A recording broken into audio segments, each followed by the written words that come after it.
Ignition sequence start. 6, 5, 4, 3, 2, 1. Welcome to the Pilot Podcast. Welcome back to the Pilot Podcast. And one of the biggest mysteries for many aspiring pilots is what really happens behind the scenes during airline recruitment. Beyond the flying skills, the sim assessments, and the panel interviews, many airlines also rely on personality profiles or psychometric assessments, as we better know them as, to better understand the personalities, behaviors, decision-making styles of the people that they intend to hire and put in charge of the aircraft. These tools are designed to help organizations select individuals who can perform effectively in high-stakes environments reliably, where safety, teamwork, and leadership are critical, particularly under pressure. The South African summer season certainly speaks to that. But they also raise questions for pilots. Many of us assess psychometric assessments, myself included, and there's a lot of ambiguity on our side of perhaps what exactly these tests measure. Can you fail a psychometric? Can they be coached? Can we prepare for them? And how accurately can they predict how someone will perform in the flight deck or in any level of the organization? So today we're exploring the psychology behind aviation recruitment and pilot selection. And my guest today is Atharine Visagie, a psychometrist in independent practice with over 20 years of experience in psychological assessments, interpretation, and recruitment within the aviation industry. We know that you are very well known. I think anyone in at least the South African aviation industry has certainly come across you at some stage of their career. And you've worked closely with a number of not only domestic airlines, but international airlines, and not just airlines, organizations as well. Because as you were saying earlier, you're diversifying your portfolio now. You've helped assess pilots, but not only pilots, cabin crew, operational staff, as well as airline executives using professional assessment tools, such as your Work Personality Index, for example. We know your work focuses on identifying the psychological traits that allow individuals to succeed in demanding aviation environments where performance, safety, and particularly teamwork in a multi-crew environment are quite critical. And on behalf of the Pilot Podcast, we want to welcome you to the show. Thank you. How are you feeling? A bit nervous. A bit nervous. Yes. So you mentioned this is the first time you're doing something like this. Yes. I've done presentations in the past, but this is my first podcast. Well, we're very grateful to have you on your inaugural podcast. And we normally kick off with the same question for all of our guests, just so people that may not know about you, just to give them a little bit of context as to who you are. They didn't pick it up from the intro. So what first led you into psychology and psychometric assessment, specifically within the aviation industry? Because it's such a unique kind of niche. How did you end up doing what you're actually doing on the day today?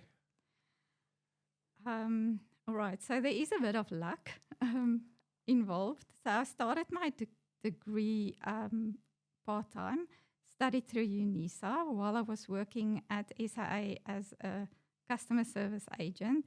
I actually started off in the employment office where I did the pre-screenings for cabin crew.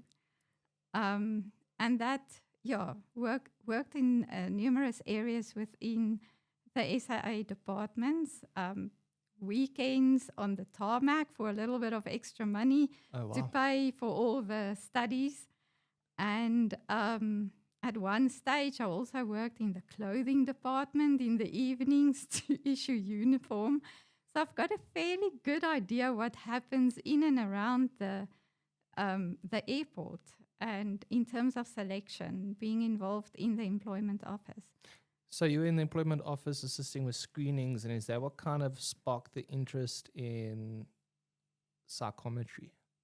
No. So I worked at the SAA for about 10 years and then decided to take a break from the aviation industry, had my kids, and then I got bored and decided, because I studied my degree in industrial psychology and communication. And so after the 10 years at SAA, I thought, okay, it's time for something new.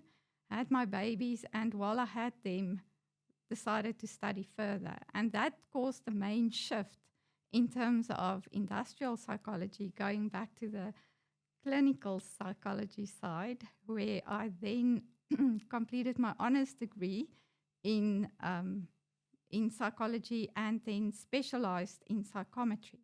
I then did my internship at educational psychologists. So that was my first exposure, basically, to psychometric assessments. The first time I saw an IQ test was with my internship. So when you were working with educational psychologists. Yes. So yes. you kind of went through very interesting cycles. So you started with industrial psychology, then you kind of shifted to clinical psychology, and then educational psychology is where you kind of had your first taste of assessments. Did they not have assessments at that stage, or were you not exposed to them when you were during your time at SAA? Well, they did do that, but as I said, I was SAA at that time had their own industrial psychologists, so they did all the assessments. I remember seeing all the tests, but never got exposed or were offered the opportunity to help with the assessments. So basically, the pre-screening, at that stage, the flight attendants still had to weigh a certain weight. They were not allowed to be overweight. So they needed to be a certain length. Yeah, we're heading that way again all of a sudden with this BMI analysis that we'll have to adhere to now. Yeah, so basically you weighed them, measured them, looked at the skin. Do they fit the profile? Do they have the look? All of those things. And then screening through the CVs.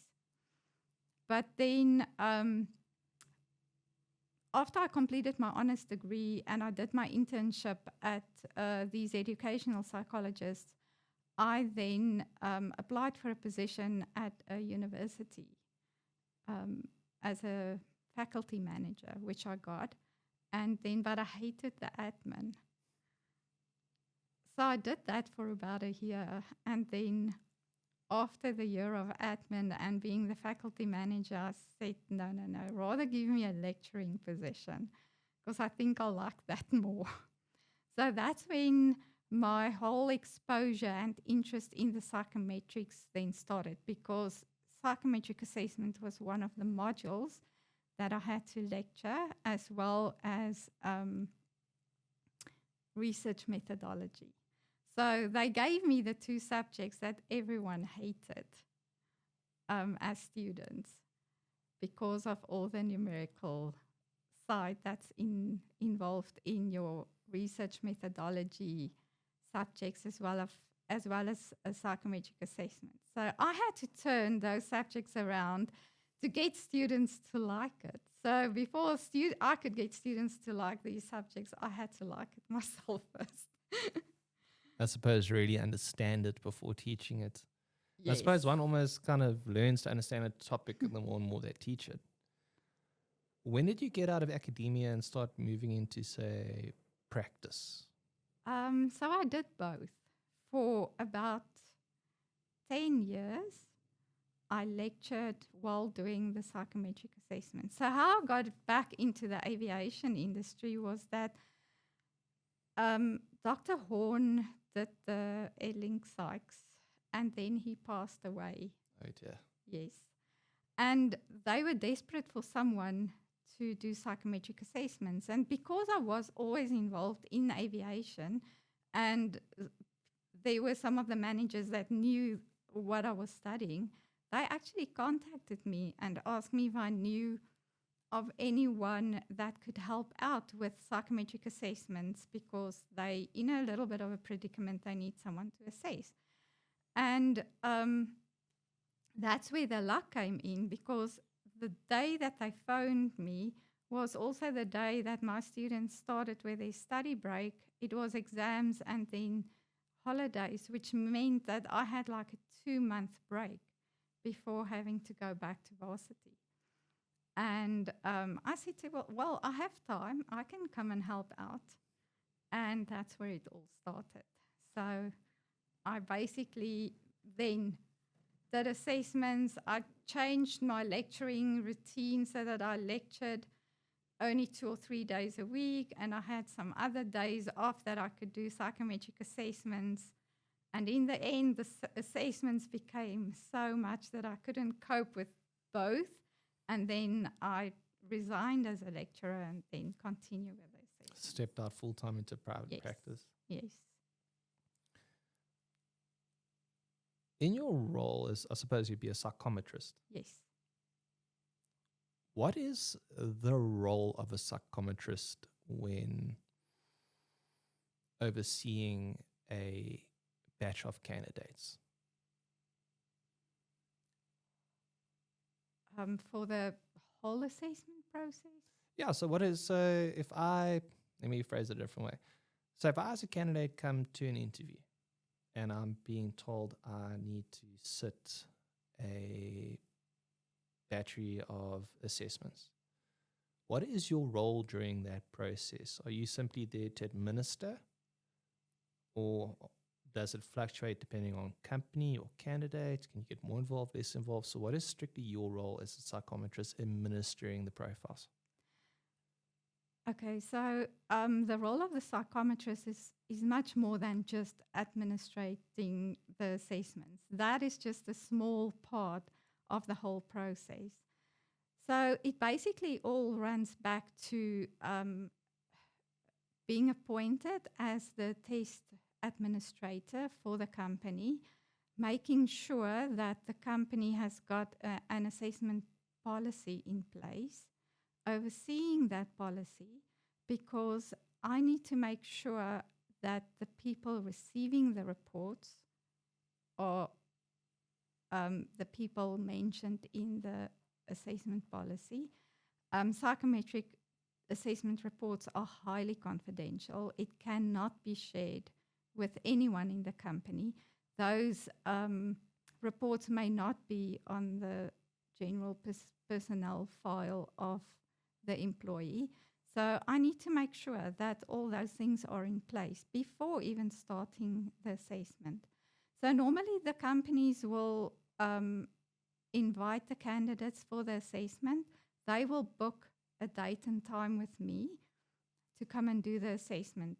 Some of the assessment might be in person, in a group assessment, and then at other times when the candidate is maybe somewhere in Africa or just too far away, it can be an online assessment as well. So my role will be to make sure that there are consent forms signed by the candidate, that the candidate also get the necessary information for preparation before the time. I will prepare, make sure that I have all the assessment material necessary for that day and extras. So it's a lot about planning. After the assessment has been completed, it means retrieving the reports, writing up the report, and then sending it to the people that are supposed to get these reports. So the HR manager usually gets the report, and then they will, in the company, decide who is entitled to get those reports. And what happens to those reports afterwards? Are they destroyed or they're kept on file? Reports needs to be kept for 6 years before they need to get destroyed, yes. So I'm not sure what the companies do with them. They, from my side, the reports are sent password protected. So only the people that are allowed to have access to the reports will have those passwords. So, but that's why the assessment policy is so important, because the assessment policy needs to specifically state who has got access to those reports. Yeah, I suppose with the POPI Act and that kind of thing, the protection of personal information is paramount. Yeah, not just that, but we are also bound by the rules and regulations of the HPCSA, the Health Professions Council of South Africa, to strictly adhere to confidentiality and medical records. So treated with the utmost sensitivity and confidentiality. Yes.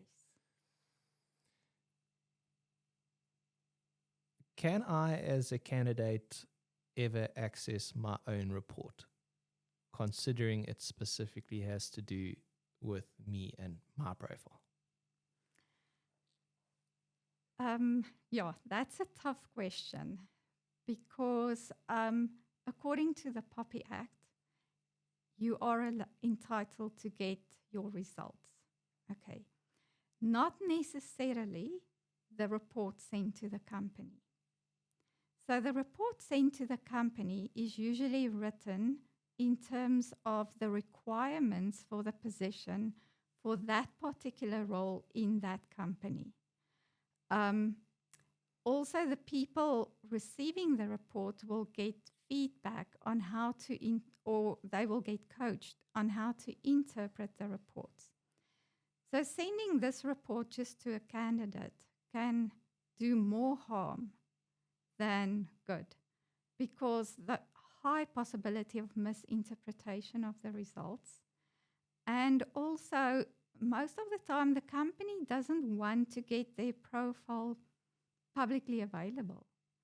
The profile and that report specifically written for that company according to their profile. If it becomes publicly available, candidates will definitely try to answer in a way to fit that profile. And that is because I know from experience what happens when these things get shared.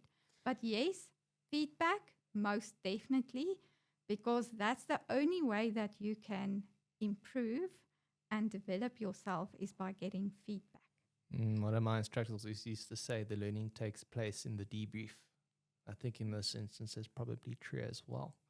But before we go back to things like interpreting data and coaching, for someone that hasn't been exposed to this process before, what is a psychometric assessment or test comprise of, and what are they designed to measure exactly?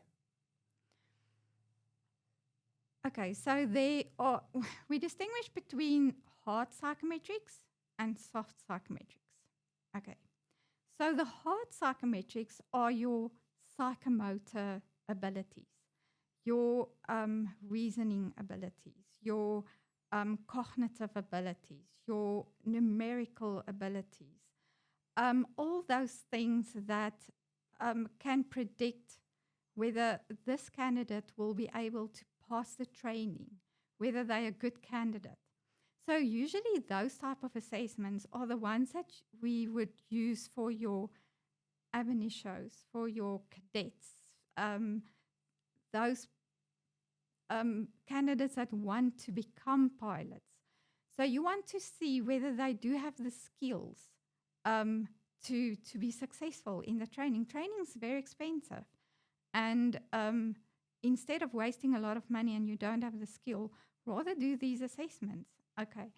So the cognitive assessments, so that will be your reasoning test, the matrices, measuring your fluid intelligence, are the ones that's going to predict success in training. So the predictive validity of our cognitive assessments is very, very high.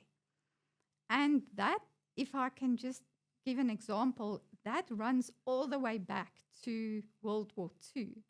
Very interesting study that they did, where they actually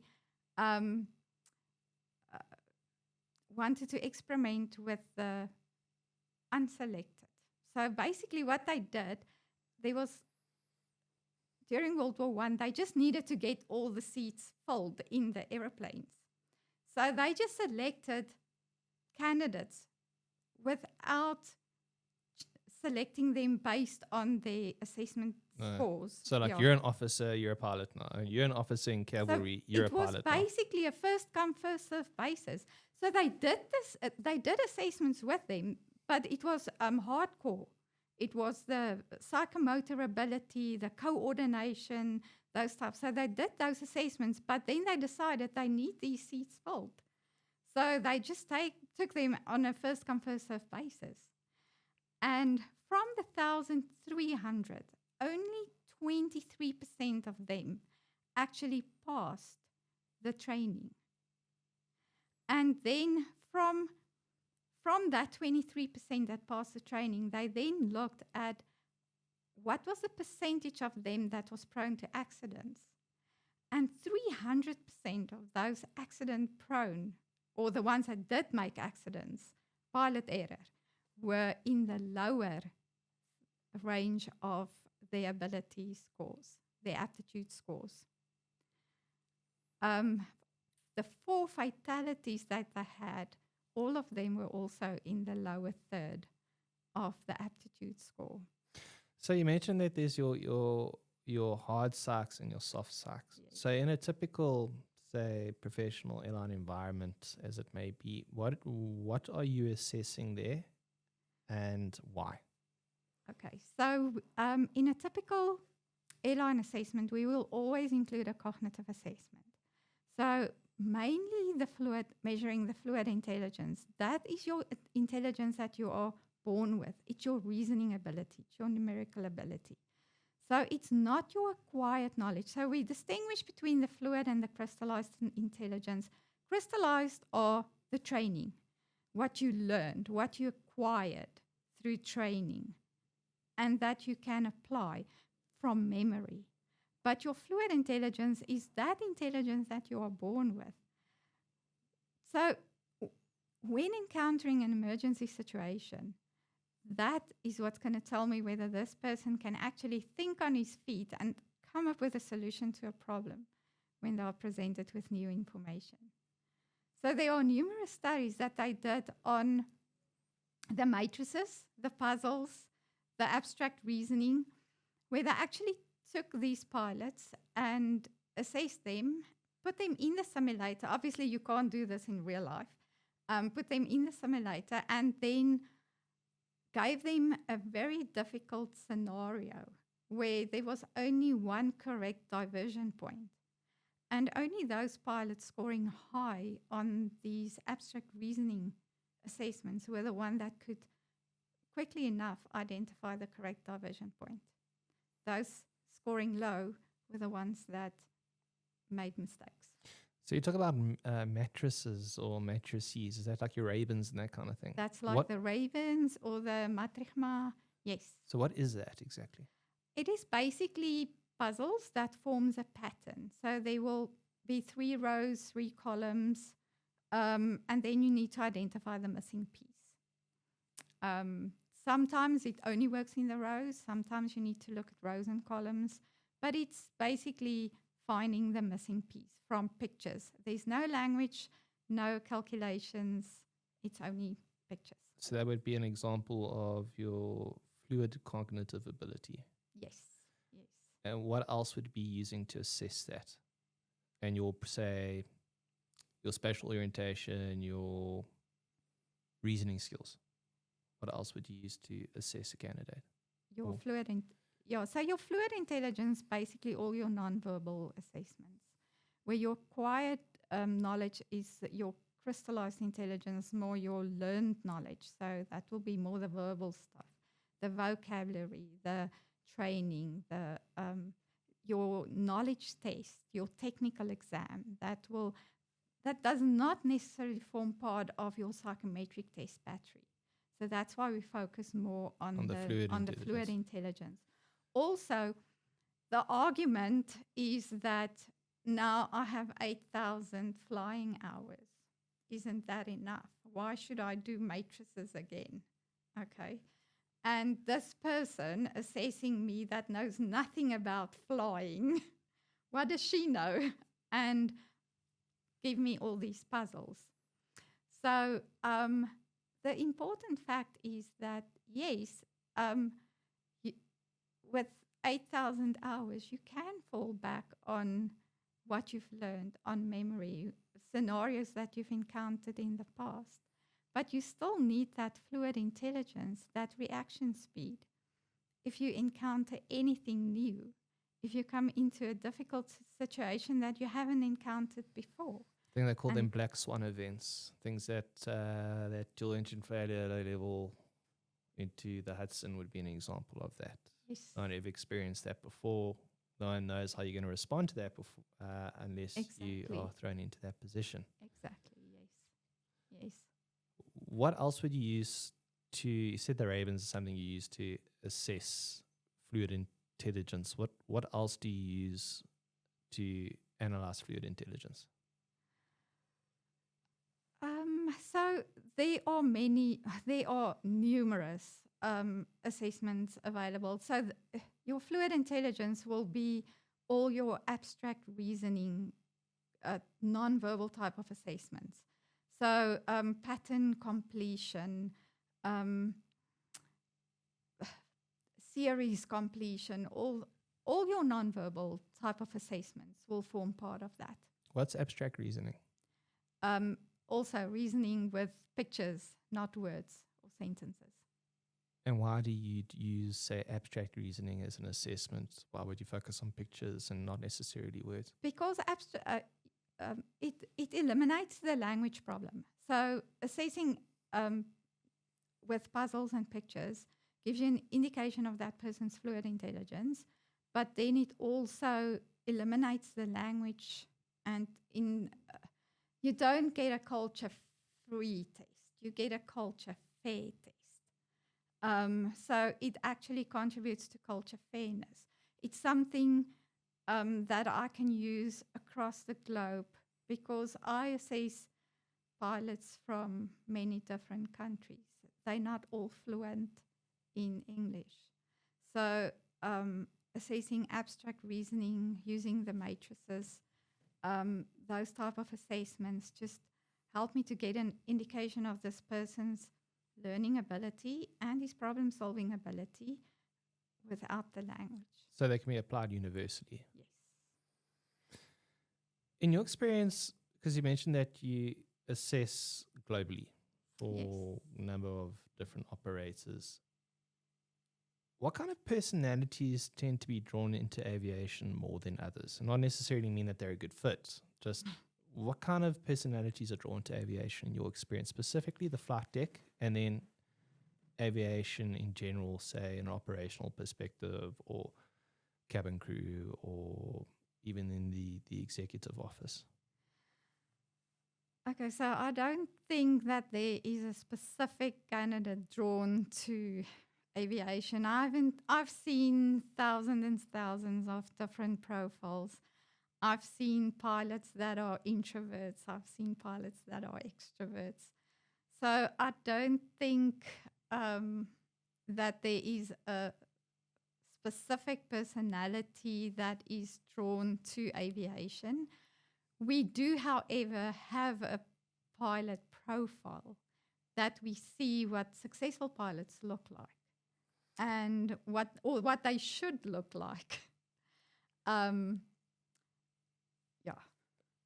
So now my next question is that I'm sure people are asking, or they're going to want me to ask this question. This profile that you're looking for, this pilot profile, two questions. First of all question, is it a domestic South African pilot profile, or is it more of a global pilot profile? Number one. And number two, what does that profile look like? And what kind of personality would you not want to see in the flight deck? Okay, so I'm going to go back a little bit in history. So what led to the soft skills or the soft psychometrics? And all of that rates back to the German wings accident. Oh yes, Okay. that was a bit of it shook the industry, but I imagine that the impact was massive. Yeah, that caused a whole shift in the whole of assessment. So prior to the German wings accident, the focus was more on the psychomotor skills, the ability, the aptitude of pilots to be able to fly the plane. And then it was the German wings accident. And everyone got a wake-up call. There were like other incidents and accidents as well before that, but that was the major shift in terms of moving from the hard psychometrics more to the soft psychometrics, where they then said, but it takes more than just skill to fly safely. More than just skills. So I suppose you talking about intra and interpersonal skill. I'm talking about personality traits, depression, emotional well-being. Those personality traits, that's important for pilots. So that's more the soft skill stuff. That's more the soft psychometrics, yes. The So personality side. how did it shift the focus, and how were assessments adapted for that? Is that where the pilot profile arose from? There were studies done before that on pilot profiling, because if you look at studies done in America on the NeoPIR, that is a personality questionnaire focused on the big five of personality. So a study by Mark Fitzgibbons, I think that was the name. Now I'm under correction. Okay. They did a study on pilot. They wanted to know, is there a pilot personality? And they found that, yes, your pilot.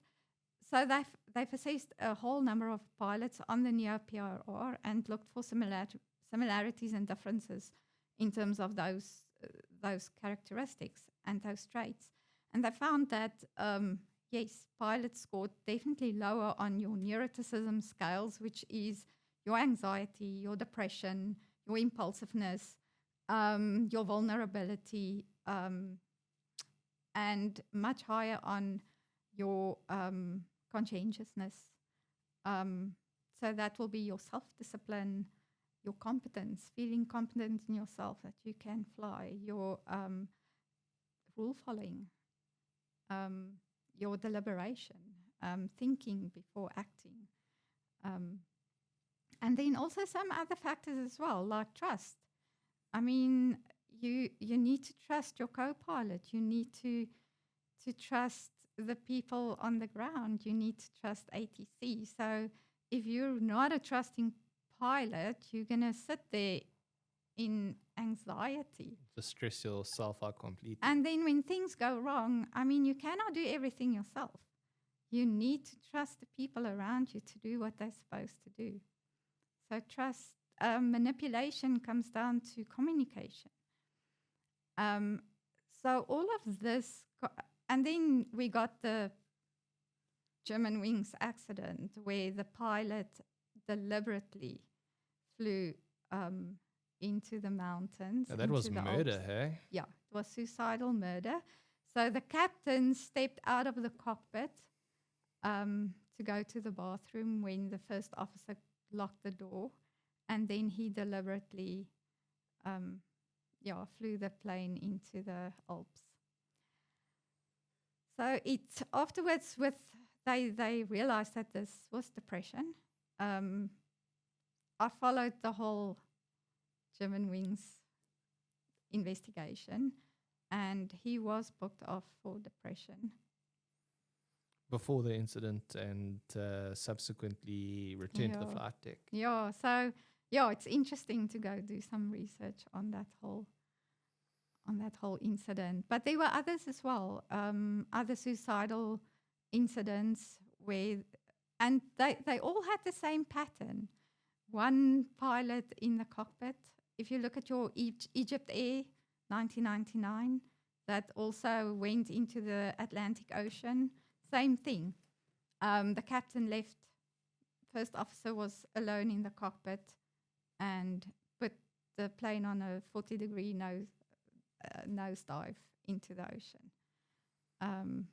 There were also the LAM flight, same thing. Also one person in the cockpit. Not a lot of people know about that flight, actually. The LAM one. Yeah. Yeah. No, not a... I can't remember the date now, but it wasn't that long ago. Yeah. And it was very close to home. Yes. And it really didn't make the news. Yeah, I think if I remember correct, I think it was 33 passengers on board. Yeah. Were those profiles studied, and did they find any similarities amongst them? Yes. There was one interesting analysis. I think it was done by Voyogo, something like that, where he studied suicidal pilot behavior And he found that in 5 out of 8 cases, the pilot would have told someone before that this is what he's going to do, that they're suicidal. So what is that? In that instance, they're looking for help? Warning, it's a warning sign, it's a red flag going up to say that this person did mention it. And that also tells you why the use of psychometric assessments are so important, because that person, and it's usually self-harm, it's directed at self-harm. So your personality questionnaire will pick it up, that there are these type of signs. It's especially if you look at your MMPI's type of questionnaires. What's the MMPI? That's a test that measures psychopathology. And it is basically in the United States, the FAA require, in their requirements, they want the MMPI to be used. Yeah. So psychopathology pertains to what? So MMPI, we're assessing psychopathology. What are we looking for? We're looking for abnormal traits. Yeah. So that's what your So normally when I do a normal personality questionnaire, like for example the NEO, and it flags something, I would refer that candidate to the psychologist, and she will then do the MMPI. So what does it flag? So MMPI, what does it flag in terms of personality types? This person's got high attention to detail. This person is, say, prone to depression. This person is operates independently but not well in teams. Is that the kind of thing that it's telling you? So the big 5 of the normal personality questionnaires that we use for pilots most of them are based on the theory of Costa-McGray, on the big 5 personality traits. That involves your neuroticism scores, which are your aggression, your anxiety, your depression, your vulnerability. Then your extroversion, your interaction with other people, assertiveness. Then it also look at openness to change, your values, your agreeableness, whether you are compliant, whether you're manipulative, whether you're modest or not, and then your conscientiousness. So those are the big 5 traits. And it's a normal personality questionnaire measuring normal personality traits of everyday people. But then if something is out of the ordinary on that normal personality trait, we cannot diagnose a person based on those results to say that he is depressed, or he's got aggression problems, or he's suffering from anxiety. We cannot, from that normal personality questionnaire, cannot diagnose. So that's when something doesn't look right.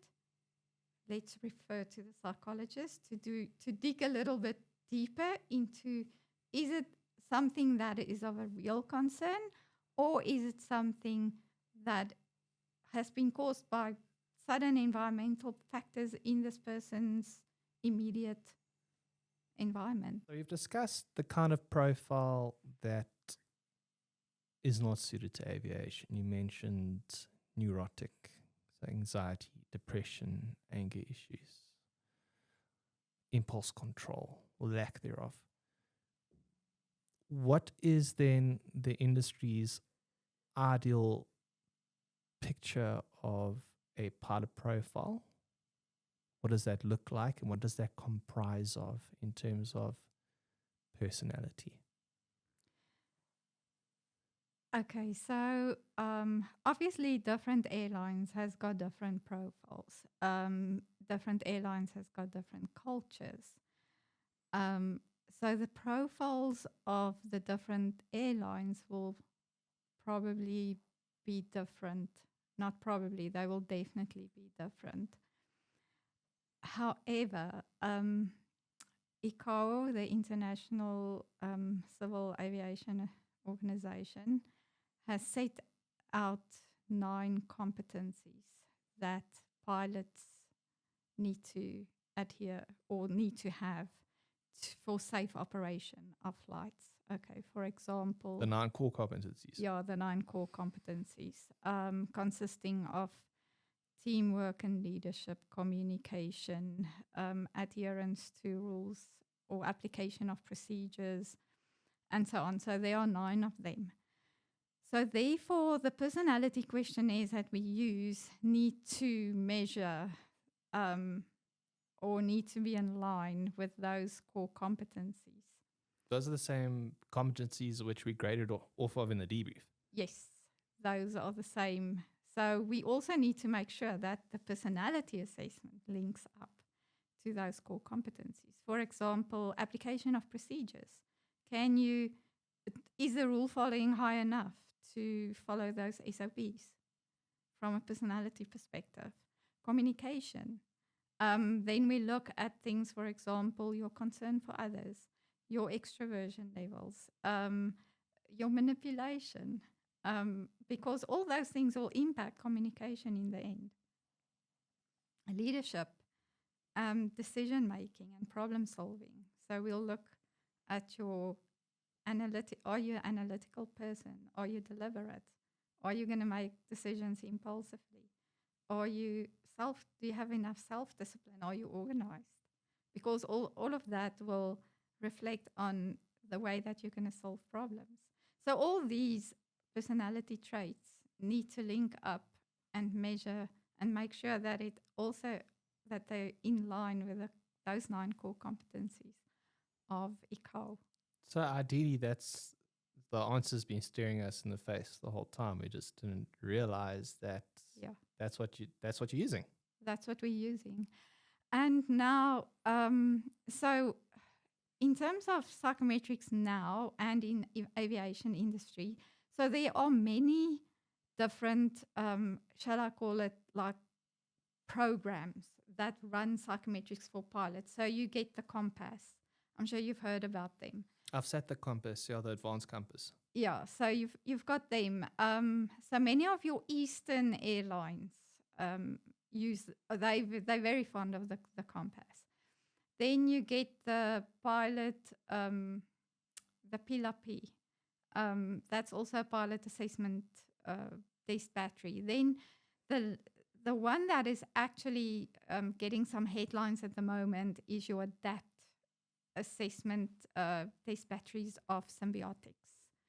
So Symbiotics is an aviation assessment company based in the UK and run by aviation psychologists. And they've developed a whole assessment battery to assess pilots from ab initio all the way through to captains and instructors and so on.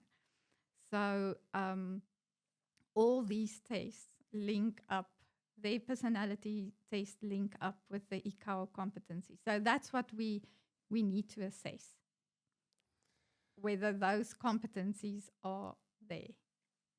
So we now know what we're looking for in terms of profile, but we're not looking for in terms of profile. So everybody's wondering what the ideal pilot profile is. Going to look at the 9 core competencies. It's all there. And I suppose break down to behavioral indicators, yes, that kind of thing. And all tells you what they're looking for. Okay. Yeah. I learned something. That's quite it's going to blow a lot of people's minds, no doubt. And then obviously from there, you look at your company culture. So the profile, whether you're going to be successful at one airline doesn't mean that you're going to be successful at another airline. This was literally the next question. So we touched on it earlier. So we know what the ideal pilot looks like. Let's say someone moves from South African domestic carrier, they go to an airline in the Middle East, whatever it may be, or goes to a legacy carrier in the UK or Germany or Europe or the States, wherever it may be.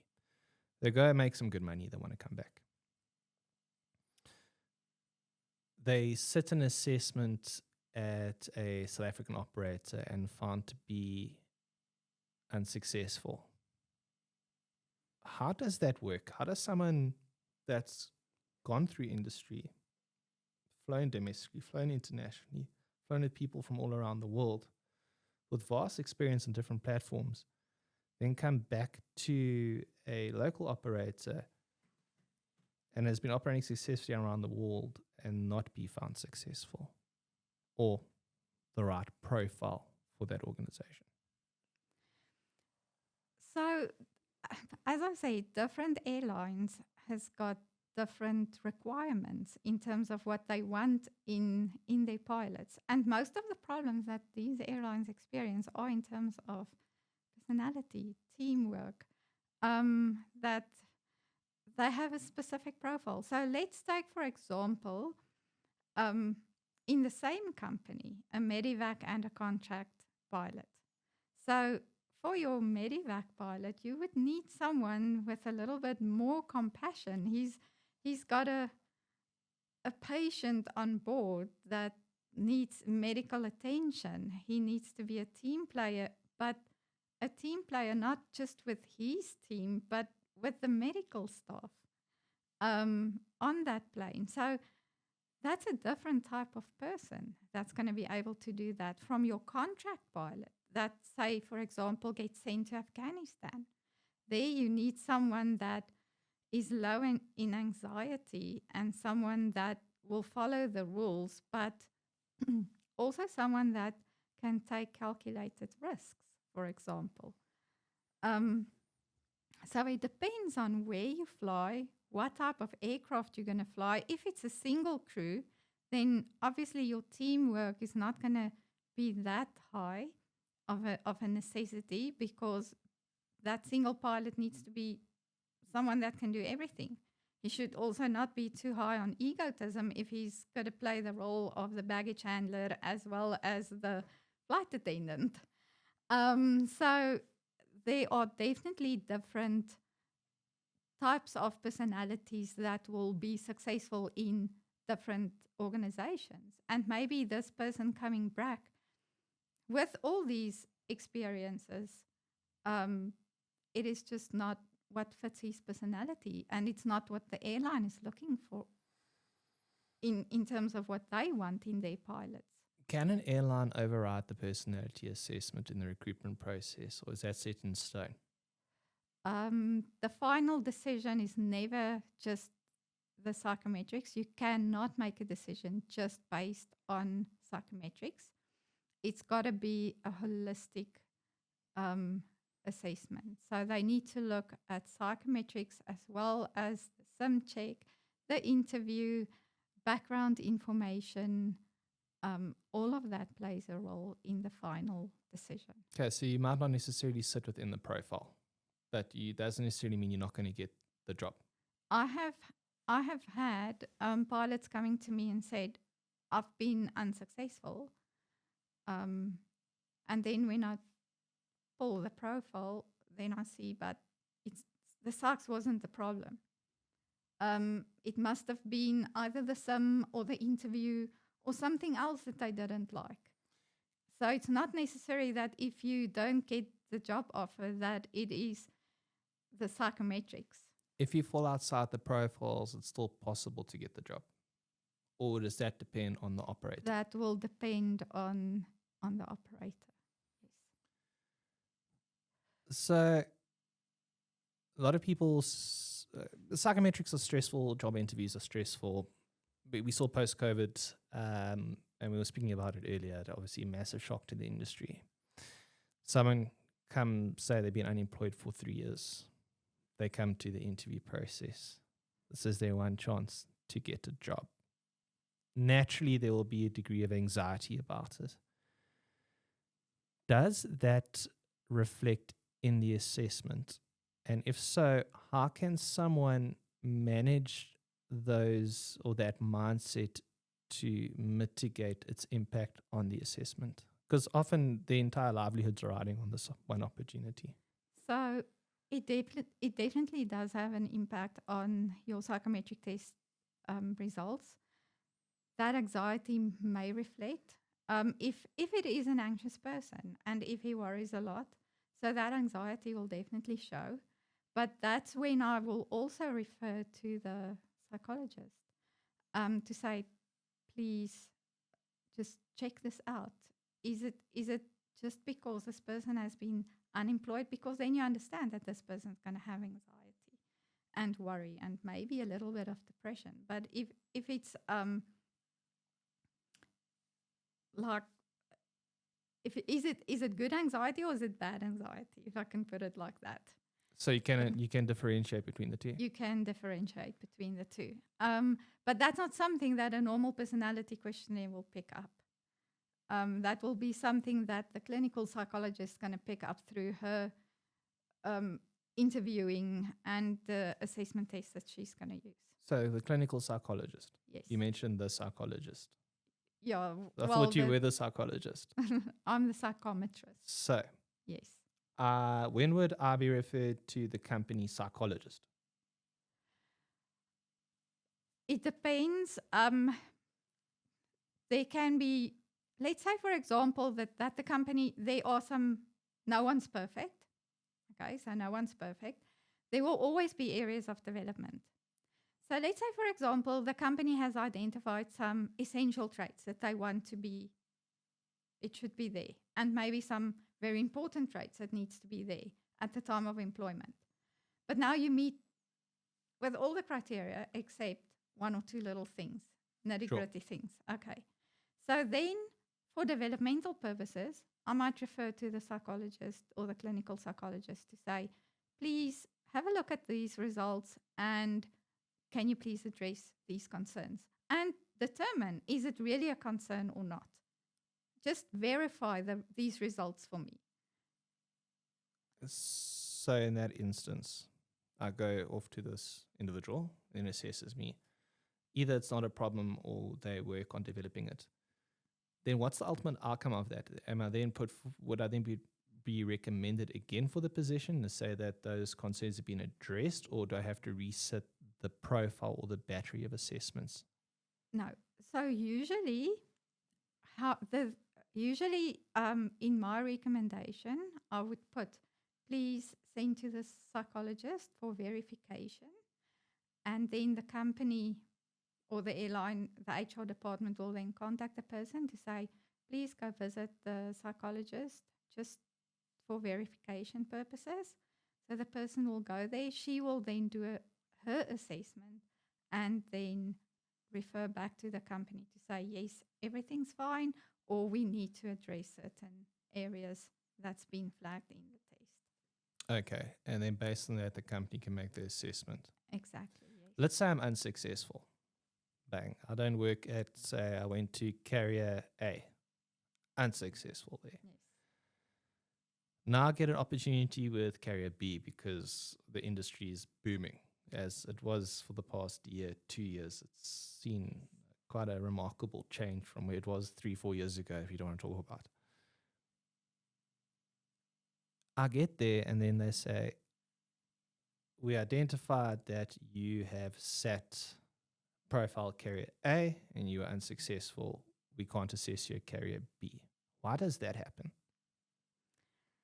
All right. So personality traits are stable. So if you've answered your personality questionnaire honestly, doing the test again shouldn't give any different results. If I give you that same test to repeat in a week or 2 or 3 weeks, and you were not successful the first time, it means that you're going to manipulate your answers, because you're going to remember, oh yeah, I answered this question like this and that question like that. Maybe this is what caused me not to be successful. Let me change the answer. So then you start to manipulate your answers. Okay, and then it's not true answers anymore. But we should not forget that there are many reasons why people fail, or so-called fail, their psychometric assessment. If it's not failing, what would you call it? It is you meet the profile or you don't. Okay. Okay, so it's not really failing. You cannot fail a psychometric test. You either meet the company criteria or you don't. So it's a snapshot of you. Yes. So lots of these personality questionnaires has got a time limit, a validity time frame set on it. So some questionnaires are valid for 12 months, For example, the WPI that you mentioned earlier on. Then there are other assessments. Your Hogan assessments are valid for, they said, 5 years, according to the test manual. Then you get other assessments like that can be valid for 2 years. So basically, it depends on what the company selected as an assessment criteria and the depends. time lock on that. Yeah, and then also it depends on what happened with you that day when you did the test. Let's say hypothetically, I get out of bed Okay. and I stub my toe. I slip, I kick the dog bites me. I walk to the kitchen and I slip on the floor. Okay. I'm busy trying to tie my tie, I forget to tie my tie. I climb in the car, someone cuts me off in traffic and swears at me. I'm just having a bad day all the way. There's traffic, there's an accident, I'm late, I'm time pressured. I get there, I do the assessment. Okay. That is going to affect, as you mentioned, the outcome of the assessment. Yes. Then what do I do in that position? Okay. Let's so say my house burns down the week before, which happened to a friend of mine. He sat in the assessment, but the week before that, his house burnt down. There were big fires in the area. Obviously, that had an impact. Now he has this opportunity with this operator, which he's been waiting for his whole life. It's the pinnacle of his career. What does one do in that position? So that comes down to the responsibility of the test taker, but also the test administrator. So if it's a group session, I usually ask the candidates if there's anything that could have caused you not to be able to perform your best today, you have to inform me. I know it's very difficult in a group situation because you don't want to put your hand up and to say that I'm not okay. So I normally tell the people, you don't have to sign the consent form. It can be any reason. There's nothing's going to happen to you. Let's reschedule your assessment for a later stage because you don't want to shoot yourself in the foot by doing an assessment when you're not okay. I've seen that numerous times when a pilot thinks this is his only time to get in. I have to do this test today. So I've seen a pilot being so sick and on medication, I can see how sick that person is. And then he refused to stop. I have in the past also stopped people from continuing assessments because I could see that they are sick. So that is the benefit of doing an assessment in a one-on-one situation, because me as a psychometrist and the test administrator can pick up and see when people are not okay. You can very quickly see that, and that comes with experience, I think. But if it's an online assessment, I cannot pick up these things. Sure. So I have to believe that person doing that test is okay that day. So I normally send out, when I do online assessments, I will send them a do's and don'ts list to say, this is how you can prepare. This is what the room should look like. Make sure everything works, your internet works, make sure everything works so that there are literally nothing that can have an impact on your test results that day. And if you feel sick, let me know. Next questions. Pilots are very competitive people. They are. By nature of the industry, they're competitive for the most part. And they like to prepare, they want to succeed. We now know that the 9 core competencies are what someone is looking for, and there's a profile. So I go, I'm going to be that guy for today. I'm going to game the system. I rock up for my assessment, and I go, okay, I want to think of the ideal pilot. Who's that ideal pilot? That's the perfect pilot. I'm going to be that pilot for the course of this assessment. Is that a safe approach to have when conducting the psychometrics to help improve your chances of success? No.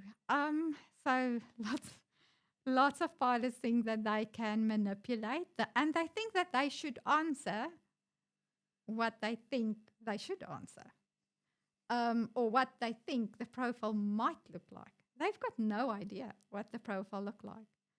So the moment you start to manipulate your answers, the test picks it up. It's very clever people that that has developed these personality questionnaires, and there are validity scales built into these assessments.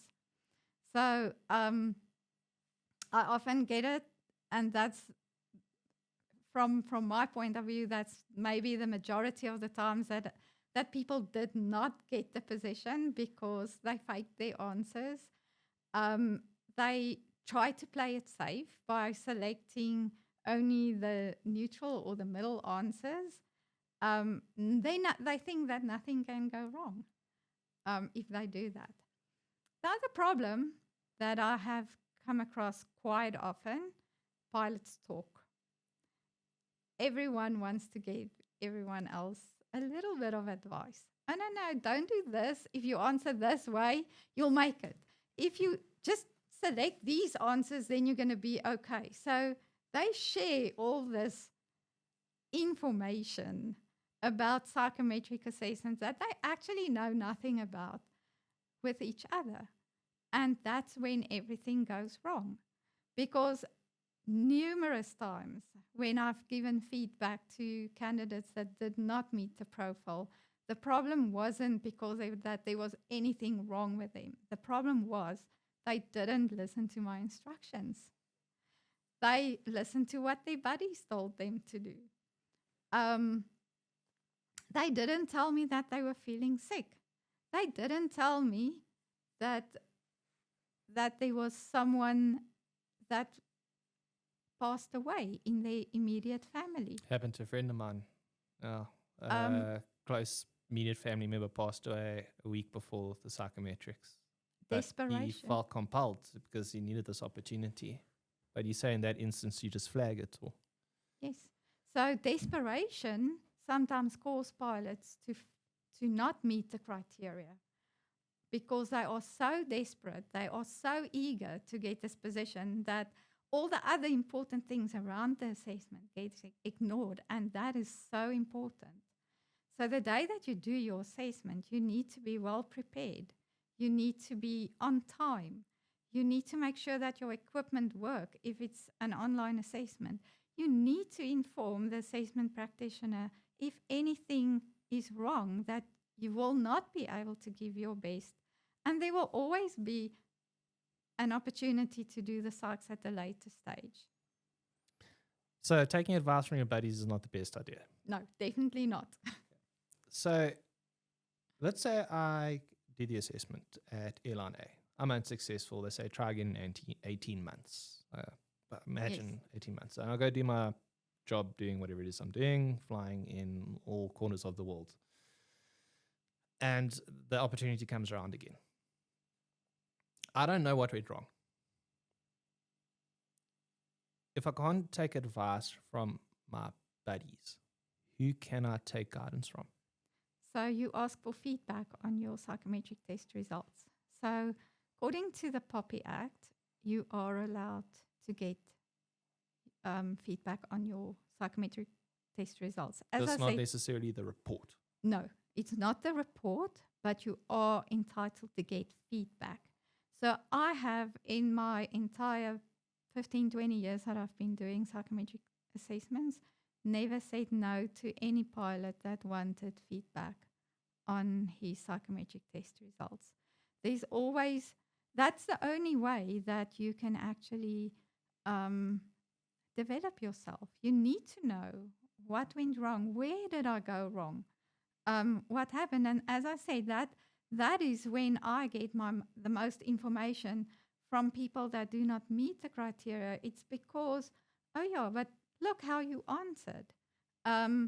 You didn't tell me that you were sick. So I get that background information only during the feedback interview when I give feedback. And then I ask questions. What caused you to answer like this? Or is there anything that happened that you can remember that went wrong that day, that you should have told me, but you didn't? Things like that. And how can we develop this?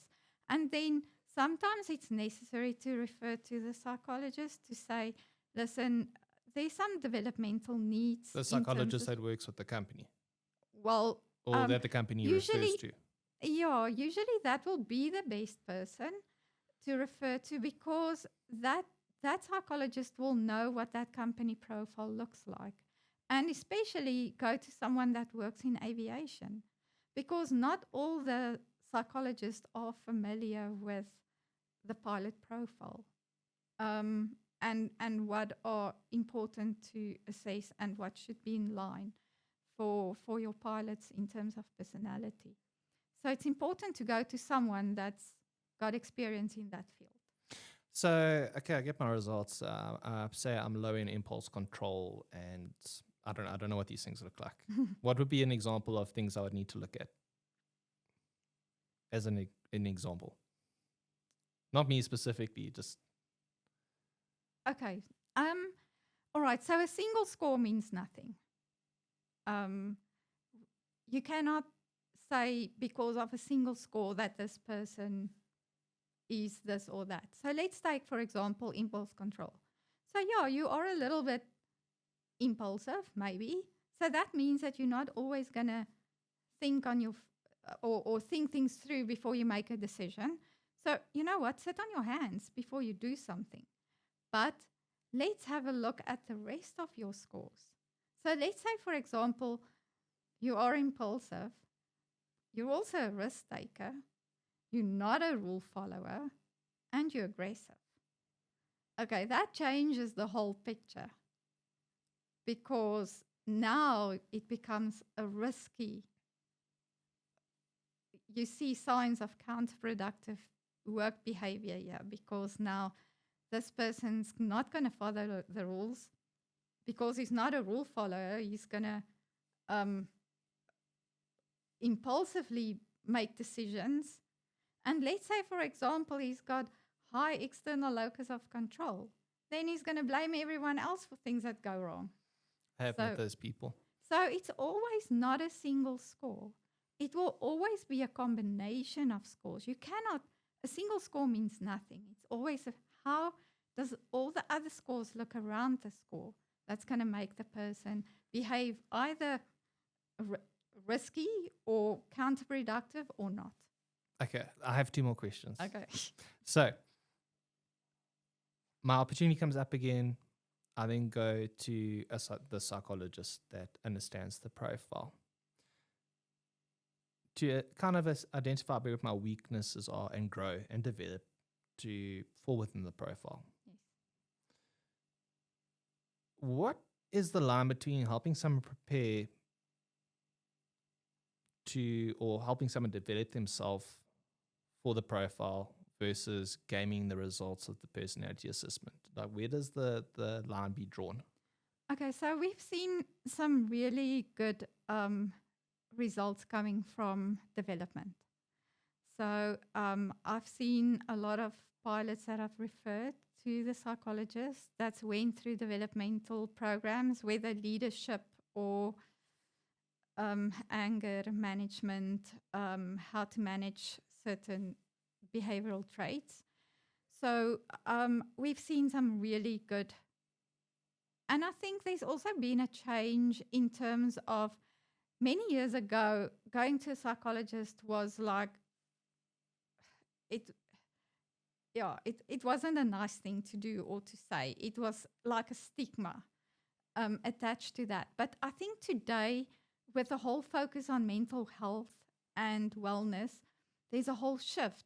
So the psychologist will not necessarily, it means that there is something wrong with you or that it's psychopathology or abnormal behavior. Maybe it is normal day-to-day things that you just need to learn how to deal with these situations and to learn coping mechanisms to deal with certain situations that make you behave in a way that you do. So you're not preparing for the profile as such, you're developing yourself to fall within the profile. Exactly. That is what happens. So you're working on weaknesses and developing them into strengths.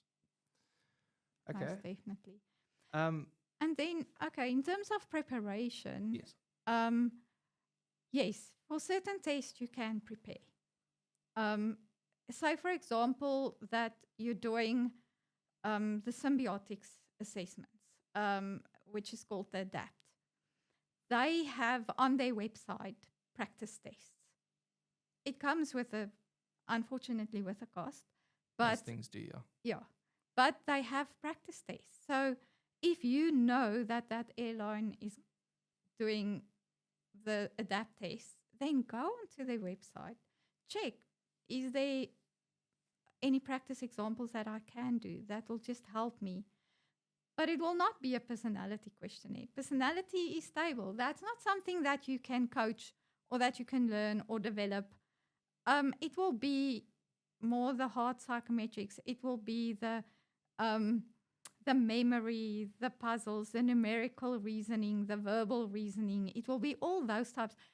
But it is a good thing to do because it lowers the anxiety. It familiarizes yourself with the test. Okay, so we can develop some aspects of someone, but some things are inherent. And then there are, which you can't change, and then there's other elements that you can prepare for in terms of tests. Yes. Depending on whatever the operator is using. Yes. Sometimes individuals may pass the recruitment process, but later struggle socially with the career environments. How can someone technically meet the profile, but still struggle within the operational culture? Yeah, okay, that's a hard one. I think it is not just, again, it is not just a single score. So maybe this is a sociable person. Maybe, but maybe he's not the clown. He's a little bit more towards, I also need some time on my own. But maybe he's not adaptable. So that flexibility is lacking. So as I said earlier on, it's not the single score that's going to make him, he got in because he met the minimum criteria, but looking at the combination of scores, maybe there is something in his profile that then causes him to behave in a certain way, or there could be other environmental factors that is causing him to behave differently. So that is something that needs to then be picked up and maybe addressed. Because sometimes people say, how did this person get through? That seems like an ideal candidate for the role. And then this person got through, which is maybe not someone that is specifically, in people's opinion, well suited for the operator. How does that happen? So not any two people are exactly the same. So out of all the personality traits that there are, you can only measure a certain amount of personality traits. So, and it's how that person reflects himself that day on paper. Look. So someone might be having an exceptionally good day. Yes. Or so they could be faking and we didn't pick it up. And the test, maybe they just faked good. So it is possible. It is possible to fake good. But then, you know what, 2 years, 3 years down the line, that's when all those things start to catch up. Yeah. Very interesting. Yeah. Before we go, for someone listening to this that has struggled with, say, the psychometric process or may have a bit of anxiety about the process, what's one thing you'd like to leave for them today? So I would say prepare. Prepare yourself mentally, prepare yourself physically, make sure that you get enough sleep, make sure that you eat something that day. Take a snack with if it's a one-on-one session if you're not at home. If it's an online assessment, don't do it 9 o'clock at night. Some of these assessments are 3 hours long. Just think about the time that you're going to finish. Don't rush into it. Check the website. Or check the email that they send to you. Are there any practice examples or practice tests that you can do to prepare yourself? Answer honestly. Don't give an answer because you think it's the right thing to do or say. Be honest and candid in your responses. Because in the end, it's not just the company that's not going to be happy with you. You're going to be unhappy in yourself as well because your personality is not going to fit into that role. So and then you get a high turnover on staff. And lastly, listen to the instructions of the test and read the instructions of the test, because people don't read. I often get it on online tests that the candidate skip the page with the instructions, and then I would say, have you read the instructions? Oh, no, I didn't. Attention to detail, tick. So then I think, but you should read everything on your screen. I'm not there to read it for you. It's there. You should read it. And then, obviously then I explain what they need to do. But then they don't know what to do because they haven't read the instructions. So read. And if it's a unsupervised test, then it's even more important to make sure that you have all the equipment, that everything's there, and that you read the instructions and practice as many times as you can if they have practice examples. And I know I said that one question. I have one question for you before we go. Simple one. So, it's the middle of the night. You come across a red light. No one is there. Do you stop or do you go? Oh, you go. That's the common one everyone always refers to whenever they bring up psychometrics. No, but it is not about, it's about the, it's not about the rule. If you're a rule follower, you're going to follow the rules. But in South Africa, we've got a rule, if it's a dangerous area, don't stop. So it's context, right? Yeah, well, it's not just the context. The rule is, if it's dangerous, don't stop. Isn't that the rule? But is it not rule? I suppose, yes, that's a very valid point. That is a rule. Yeah. Okay, so that would be rule following, but it's adaptive to the environment. I often get asked this exact same question by pilots. So I follow SOPs, but in an emergency, I don't have to follow it strictly. But is that the rule? Does the rule tell you that in case of an emergency, do X, Y, Z? Then you're still following the rules. So in an assessment, what do I pick, stop or go? Or is that for me to decide? That's for you to decide. Atharine, thanks so much for the conversation today. I've really enjoyed this discussion having on the show. I'm sure it's going to be massively helpful to a lot of people out there. You've shared quite a bit of light on the process, who you are, what you do, and also what happens behind the scenes. And you've demystified a lot of it for me. I know I've learned a lot. I'm sure Tim's learned a lot. So thank you very much for the time today. We hope you enjoyed it, and we hope to have you again on the show in the future. Thank you. And thanks for inviting me. I really enjoyed it. It's our greatest pleasure. Until next time, have a great day, and we look forward to hosting you again. Thank you. Thank you. Thanks.